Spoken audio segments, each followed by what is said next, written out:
Bien-aimés dans le Seigneur, bonjour, bonsoir. Bienvenue à ce direct avec le ministère tel que je suis. Nous avons un tout nouveau concept. Dans ce concept, c'est 5 minutes avec le ministère. 5 minutes avec le ministère, c'est une sollicitation des internautes qui ont bien voulu, dans les remarques, dans les suggestions, que l'on fasse ce direct de 5 minutes ensemble. En quoi est-ce qu'il consistera? Il consistera pour un début de présenter une préoccupation par rapport à un texte que nous avons lu dans le livre, dans la Bible, que nous ne comprenons pas, par rapport à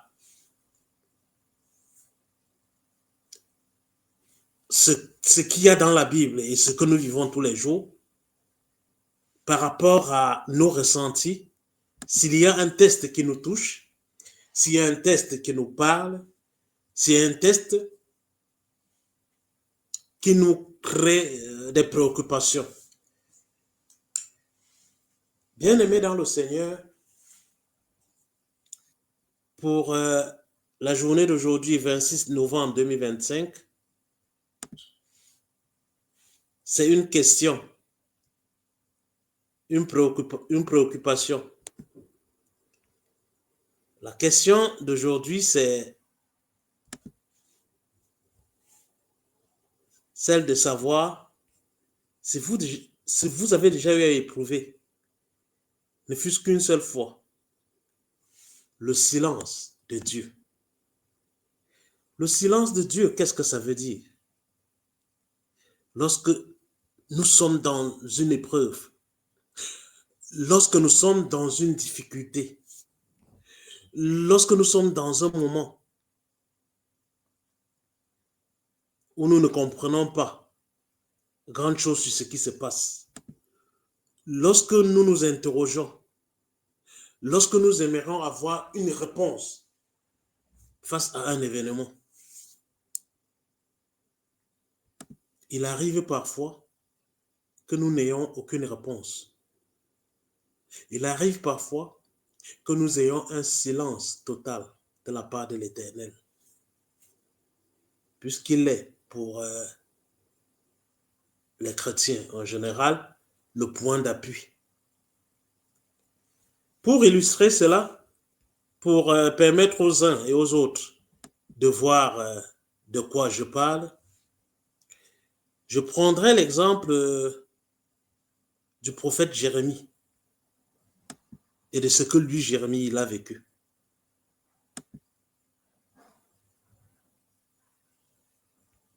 Alors, je présente le texte du prophète Jérémie. En l'occurrence, le texte Jérémie au chapitre 15, les versets 17 et 18. Qu'est-ce qui y est écrit? Le prophète Jérémie disait, je ne me suis point assis dans l'assemblée des moqueurs, afin de m'y réjouir.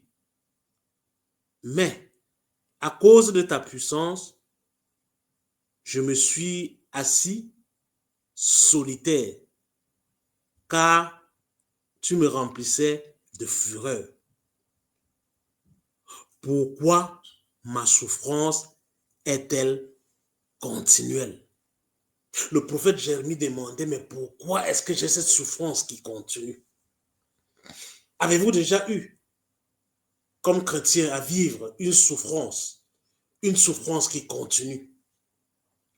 À ce qui semble, n'est-ce pas, lorsque nous sommes dans des moments de combat spirituel, lorsque nous avons une difficulté, lorsque nous avons quelque chose qui vient nous créer du malaise, lorsque nous sommes dans des moments de tribulation, il y a parfois un silence qui se présente.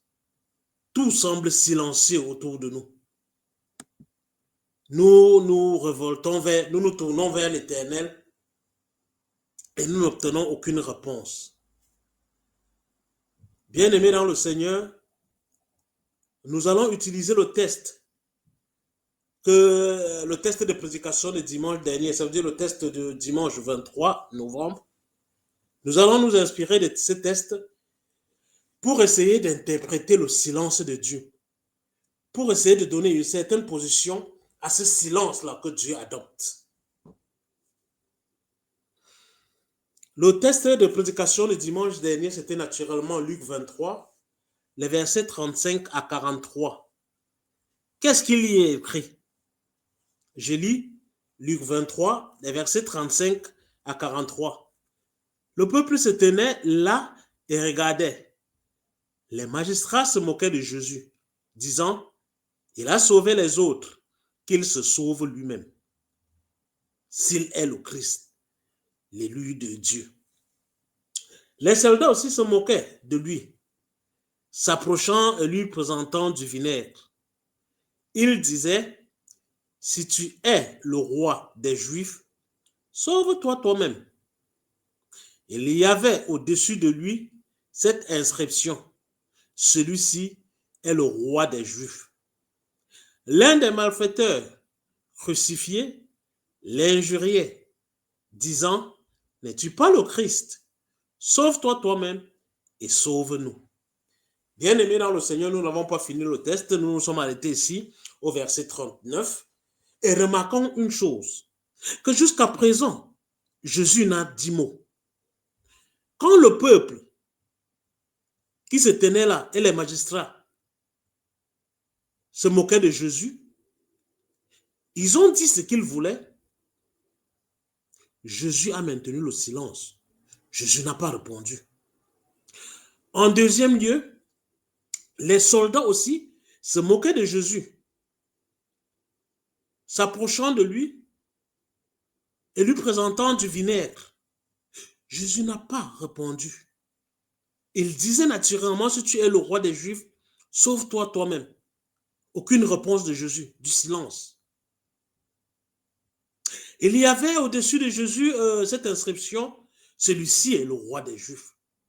L'un des malfaiteurs crucifiés l'humiliait disant, n'es-tu pas le Christ? Sauve-toi toi-même et sauve-nous. Jésus n'a pas du tout répondu. Silence. Bien-aimé, Jésus garde ce silence-là. Qu'est-ce que ça peut bien vouloir dire? Jésus gardera le silence tout le temps qu'il sera là sur la croix. À un moment donné, Jésus répond. À un moment donné, il est appelé de répondre et il répond. À l'autre malfaiteur qui demande, n'as-tu pas peur de Dieu? N'as-tu donc pas peur de Dieu? Au point de lui parler de la sorte. Bien-aimé, ce malfaiteur dit, je te reconnais comme étant le Christ. Souviens-toi de moi quand tu seras dans ton royaume. À celui-ci, et à celui-ci seulement, Jésus lui répond, aujourd'hui, tu seras avec moi au paradis.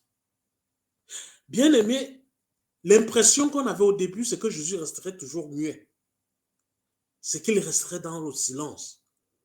Mais non, il a maintenu le silence pendant un moment et après, il a parlé. Il a parlé. Qu'est-ce que ça veut dire pour nous? Lorsque nous avons le silence de Dieu, lorsque Dieu ne nous adresse aucune parole face à notre prière, face à notre préoccupation, face à ce que nous vivons dans notre combat spirituel, n'est-ce pas une manière de nous demander de réviser notre prière? N'est-ce pas une manière de nous demander de réviser ce que nous sommes en train de demander? N'est-ce pas une autre manière de nous demander de regarder si vraiment ce que nous demandons est nécessaire? Bien-aimés dans le Seigneur, les 3 premiers groupes ont parlé, Jésus n'a pas répondu. Au 4e groupe qui était ce malfaiteur, il le lui a parlé. Et qu'est-ce qu'il lui dit? Aujourd'hui, tu seras avec moi au paradis. Cela m'a particulièrement marqué. Ce thème est développé de long en large dans la prédication de dimanche dernier. Pour ceux qui sont intéressés, vous pouvez le chercher au ministère tel que je suis, aussi bien sur Facebook que sur YouTube, et regarder la prédication du 23 novembre 2025. Frères bénis de Dieu, nous aurons ainsi des entretiens durant la semaine où nous prendrons un thème, où nous prendrons une partie de la prédication qui nous a marqués. Et nous ne saurons finir ainsi, nous ne saurons sortir sans chanter à l'Éternel, tout en nous rappelant le silence de Dieu. Quand lui Dieu, il maintient le silence, qu'est-ce que ça veut dire? Comme je l'ai dit tantôt, allons-y. Dans la prédication du dimanche 23, ce thème est beaucoup plus développé. Nous avons ici le silence de Dieu. Là également, dans cette prédication est évoqué lorsque Dieu parle. Parce qu'à un moment donné, il parle. Il parle. Quand est-ce qu'il parle? Il parle lorsqu'il a, par exemple, la tentation du diable. Au début de sa mission, après ses 40 jours de jeûne, lorsque le diable vient le tenter, lorsqu'il reçoit cette tentation-là, il ouvre la bouche et il parle, il répond au diable. À chaque question, il reçoit là-bas 3 questions, et aux 3 questions, il donne 3 réponses. Transforme ses pierres en pain, n'est-ce pas? Lorsque Jésus avait faim. Et ce qui est à remarquer, c'est que les réponses de Jésus sont des extraits de la parole de Dieu. Et lui répond, il est écrit, l'homme ne vivra pas seulement de pain, n'est-ce pas? Chaque réponse de Jésus, n'est-ce pas, est un extrait des Écritures. Ici, par contre, aux 3 premiers groupes, à savoir aux magistrats, il ne répond pas, à savoir aux soldats, il ne répond pas, à savoir aux malfaiteurs qui étaient là, qui lui demandaient de se sauver, de le sauver et de se sauver lui-même, il ne répond pas.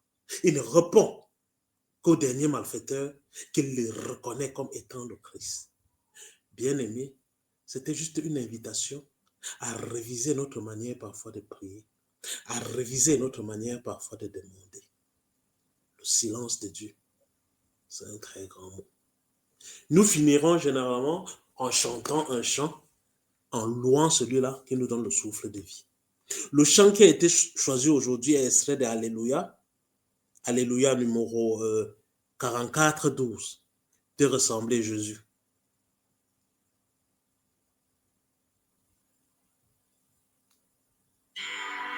Ressembler Jésus, c'est mon espoir suprême. Penser, agir, aimer, toujours plus comme toi.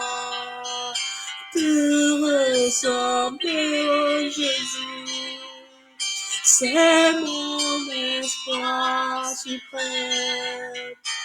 À ton esprit en moi, semblable à toi.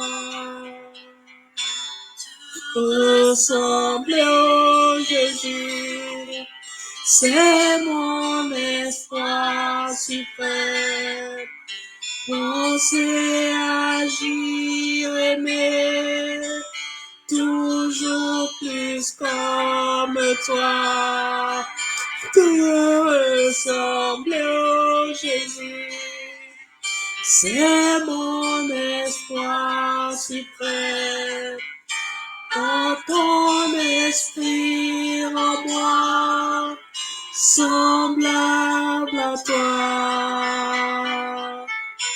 Bien-aimé dans le Seigneur, mon désir le plus ardent est celui de ressembler à Jésus, de ressembler au Maître, lui qui sait garder le silence quand il le faut, lui qui sait parler quand il le faut.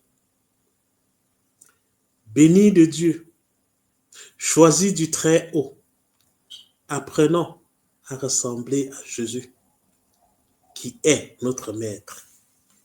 Je vous invite, bien-aimés, puisque nous allons devoir nous quitter, je vous donne rendez-vous dimanche à 18h pour le culte total. Le culte total, c'est quoi? C'est beaucoup de louanges. On loue, on loue et on loue. Dans le culte, j'utilise pour le moment 4 livres de chants différents. J'utilise Alléluia pour ceux qui le connaissent, plein de chants. J'utilise Chant de victoire, plein de chants. J'utilise Sous les ailes de la foi, plein de chants. Et j'utilise également le chanton. Le premier objectif est que nous chantions ensemble, que nous adressions beaucoup de louanges à celui-là qui est le Maître. Si toutefois vous ne voulez pas chanter, si toutefois ce qui vous intéresse c'est la méditation, vous pouvez sauter les chants et aller directement à la méditation et suivre la parole de Dieu. Je vous aime énormément, mais rappelez-vous, Dieu vous aime plus. La prochaine fois que vous aurez le silence de Dieu, posez-vous les questions justes. Au revoir et à dimanche. Merci.